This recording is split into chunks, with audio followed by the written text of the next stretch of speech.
Gundam RX-78 Flash Sound Head della serie MOBIL Suite Gundam, prodotto dalla ditta giapponese Banpresto nel 2001, interamente realizzata in plastica a un'altezza di circa 20 cm.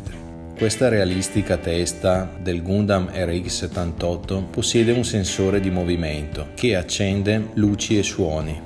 Questa ditta Banpresto ha prodotto moltissime cose della serie Mobile Suite Gundam, più che altro gadget o premi per le sale giochi. Fatto sta che questa testa, oltre che essere caratterizzata da una dimensione notevole, possiede anche un alto livello di realismo.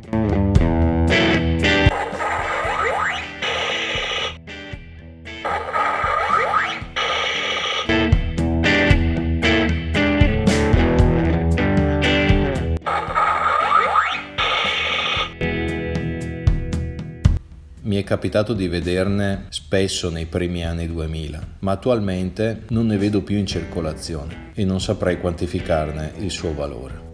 Oltre a questo modello so che venne prodotta anche la testa del Zack, nemico del Gundam, ma non mi è mai capitato di vederne una.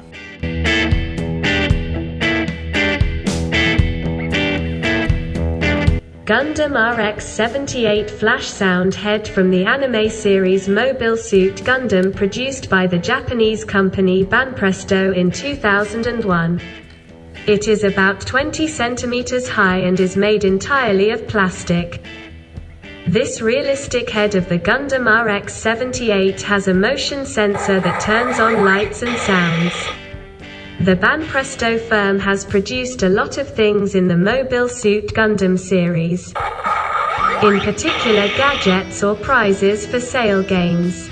This head, in addition to being characterized by a considerable size, also has a high level of realism, and finding it is not easy.